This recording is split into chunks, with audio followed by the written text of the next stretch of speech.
যে মদিনার মধ্যে আমার নবী নাই, এই মদিনার অলিতে গলিতে যদি আমি বেলাল থাকি তাহলে আমার অনেক কষ্ট হয়। নবীর কথা মনে পড়ে গো, এই নবীর কথা মনে পড়লে আমার অন্তর পুড়ে যায়। নবীর জন্য আমার অন্তর কাঁদে। আমি আর মদিনায় থাকবো না, মদিনায় থাকবো না, কারণ মদিনায় থাকলে তো নবীর দেখা পাবো না। বেলাল চলে যায়, চলে যায় দামেস্ক, চলে যায় সিরিয়ায়, চলে যায় মদিনা ছেড়ে বেলাল চলে যায়। ও মুসলমান সাহাবায়ে কিরাম, নবীকে কত মুহাব্বত করতেন। বেলাল ঘুরিয়া ঘুরিয়া ঘুরিয়া ঘুরিয়া একদিন সৌদি আরবের এরিয়ার মধ্যে চলে আসেন। হঠাৎ করে সামনে তাকায় দেখে বদরের প্রান্ত। দৌড়ায় বেলাল নবীজি যেই যেই জায়গায় যুদ্ধ করেছেন সেই 27টি জায়গায়, যেই 27টি যুদ্ধ নবী করেছেন সেই জায়গাগুলোতে বেলাল যায়। যায় নবী যেখানে দাঁড়িয়ে যুদ্ধ করতেন সেখানে দাঁড়ায় দাঁড়ায় মাটিগুলো দেখে আর কান্না করে নবীর কথা চিন্তা করে।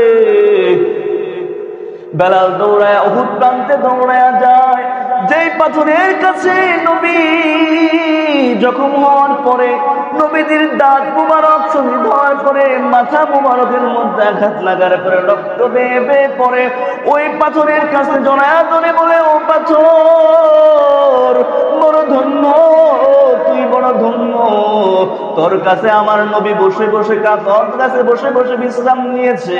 বেলাল পাথরকে জড়ায়া ধরিয়া কান্নাকাটি করতেছে, কান্নাকাটি করতে করতে এক প্রকারের ঘুমায় গেছে। সেখানে স্বপ্নে যুগে আমার আপনার পয়গম্বর হাজির হয়ে যায় বেলালের সামনে। আজকে আমি আপনাদের মাঝে সেই বিষয়টিকেই সামনে রেখে রাসূল সাল্লাল্লাহু আলাইহি সাল্লাম ইন্তিকালের পরে সাহাবায়ে কিরামের কি অবস্থা সেই বিষয়টি আলোচনা করব ইনশাআল্লাহ। মা তাওফীক ইল্লা বিল্লাহ। আল্লাহ বলেন, কুল ইন কুনতুম তুহিব্বুনাল্লাহ ফাত্তাবিউনি ইউহিব্বুকুমুল্লাহ ওয়া ইয়াগফির লাকুম যুনুবাকুম, আল্লাহু গফুরুর রহিম। যদি আমি আল্লাহকে ভালোবাসতে চাও, নবীজিকে ভালোবাসো, নবীজিকে ভালোবাসো। আমি আল্লাহকে শুধু ভালোবাসলেই ভালোবাসা হবে না, যতক্ষণ না নবীকে ভালোবাসবা। নবীকে ভালোবাসতে হলে নবীর সুন্নত মানতে হবে, আদর্শ মানতে হবে, তাহলেই নবীর ভালোবাসা হবে। নতুবা নবীজিকে ভালোবাসা যাবে না। আর নবীজিকে ভালোবাসা না হলে আল্লাহকে ভালোবাসা হবে না। সুতরাং ডিরেক্ট আল্লাহর সঙ্গে ভালোবাসা করা যায় না, এটা আল্লাহ কোরআনের মধ্যে স্পষ্ট ভাষায় বলে দিয়েছে। তার সাথে মাধ্যম প্রয়োজন হয়। নবীজি সাল্লাল্লাহু আলাইহি ওয়াসাল্লামকে ভালোবাসতে হবে, মহব্বত করতে হবে, কারণ ওয়ামা আরসালনাকা ইল্লা রাহমাতাল লিল আলামিন। আল্লাহ বলেন, গোটা আমাদের শুধু মানব জাতির নবী নয়, বরং কুল কায়নাত সমস্ত জিন জাতি, কুল মাখলুকাত, জান্নাত জাহান্নাম, প্রত্যেকটা মাখলুকের নবী, প্রত্যেকটা জিনিসের নবী একমাত্র আল্লাহ পাক রব্বুল আলামিনের পরে যার শান, যার মান, তিনি হচ্ছেন বিশ্ব আকায়ে নামদার মাদিনা কা তাজদার মুহাম্মদ সাল্লাল্লাহু আলাইহি ওয়াসাল্লাম। তাকে সাহাবায়ে কেরাম এত ভালোবাসতেন, এত ভালোবাসতেন যে বলে ভাষায় ব্যক্ত করার মতো না। আল্লাহ পাক রব্বুল আলামিন বলেন, ও নবী জানায়া দিন, কেউ যদি আমি আল্লাহকে ভালোবাসতে চায়, কেউ যদি আমি আল্লাহকে পেতে চায়, সে যেন আপনি নবীকে ভালোবাসে। আপনি নবীকে কেউ যদি ভালোবাসতে চায়, সে যেন আপনি নবীর আদর্শ অনুসরণ করে, নবীর সুন্নাহ মানে।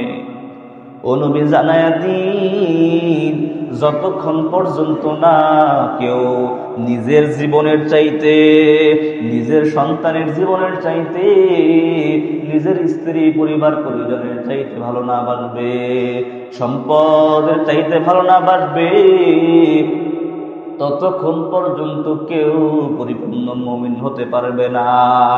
ওমর রাদিয়াল্লাহু তাআলা আনহু ডাক দিয়ে বলে, পয়গম্বর, আমি আমার জীবনের চাইতে, স্ত্রী সন্তান সম্পত্তির চাইতে আমি আপনাকে ভালোবাসলাম, ভালোবাসি। ও নবী, আমি আপনাকে নিজের জীবনের চাইতেও ভালোবাসি। সাহাবায়ে কেরাম নবীকে জীবনের চাইতে ভালোবেসেছে। তবে আমরা যেই ভালোবাসা দেখাই এটা পরিপূর্ণ নবীর ভালোবাসা নয়। মুখে বলি একটা, অন্তরে বলি আরেকটা। মুখে বলি নবীকে আদর্শ হিসাবে মানি, নবীকে আমরা ভালোবাসি, মুখের মধ্যে বলা হয় কিন্তু সেটা কাজের কর্মে বাস্তবায়ন করা হয় না।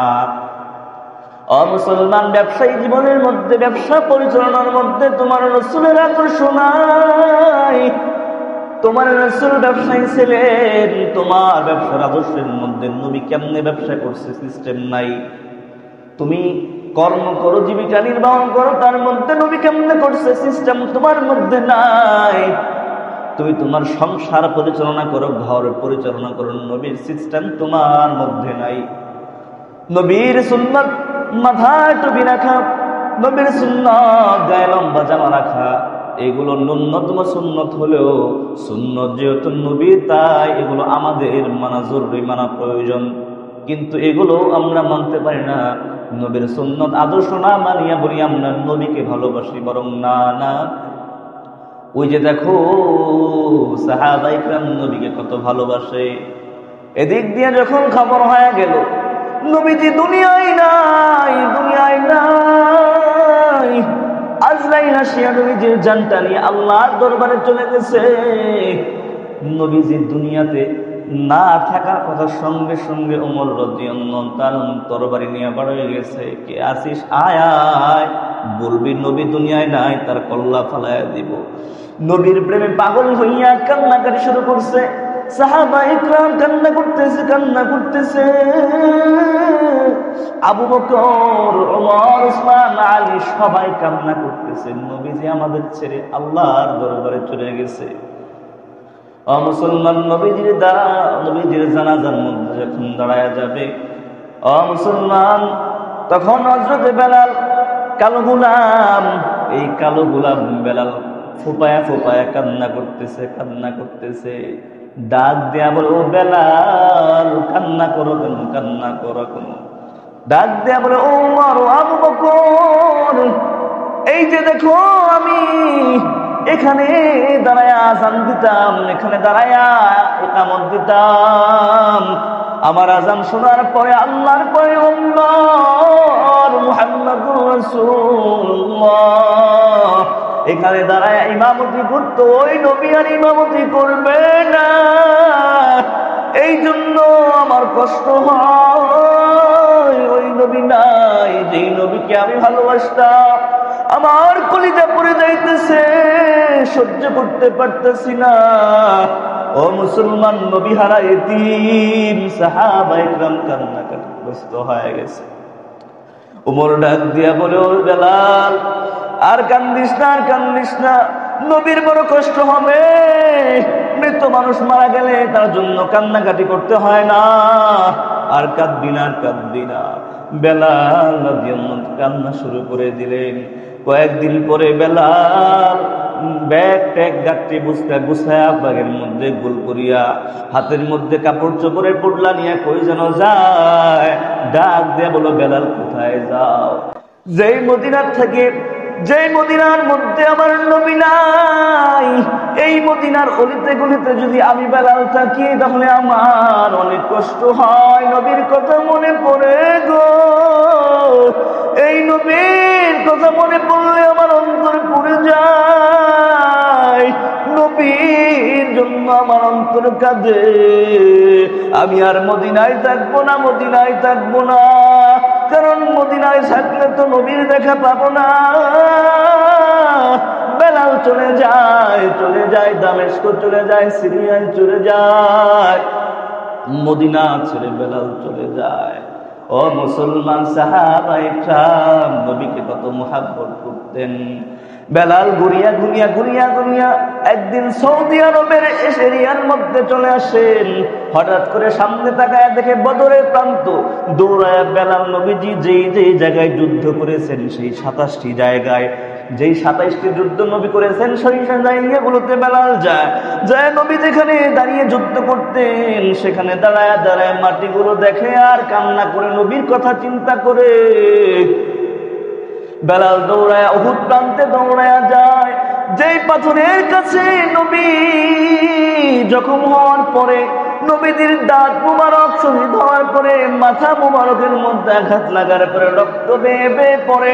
ওই পাথরের কাছে জড়ায়া ধরে বলে, ও পাথর, বড় ধন্য, তুই বড় ধন্য, তোর কাছে আমার নবী বসে বসে তোর কাছে বসে বসে বিশ্রাম নিয়েছে। বেলাল পাথরকে জড়ায়া ধরিয়া কান্নাকাটি করতেছে। কান্নাকাটি করতে করতে এক প্রকারের ঘুমায় গেছে। সেখানে স্বপ্নে যুগে আমার আপনার পয়গম্বর হাজির হয়ে যায় বেলালের সামনে। ডাক দেয়া বলে, ও পাগল আমার গোলাম, ও কালো গোলাম, ও কালো বেলাল, আমার প্রিয় মানুষ, আমার বন্ধু বেলাল, তুমি আমাকে ভুলিয়া গেছো, কই দৌড়াও?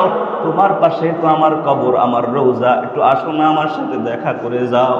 বেলাল ঘুম থেকে ওঠার পর এক দৌড় দিছে, যায় দেখে আবু বকর, ওমর, উসমান তারা সবাই একত্রিত হইয়া বিভিন্ন আলাপ আলোচনা করতেছে। তারা তাকাইয়া দেখে ওই যে মদিনার এক পাশে পাগল দেখা যায়।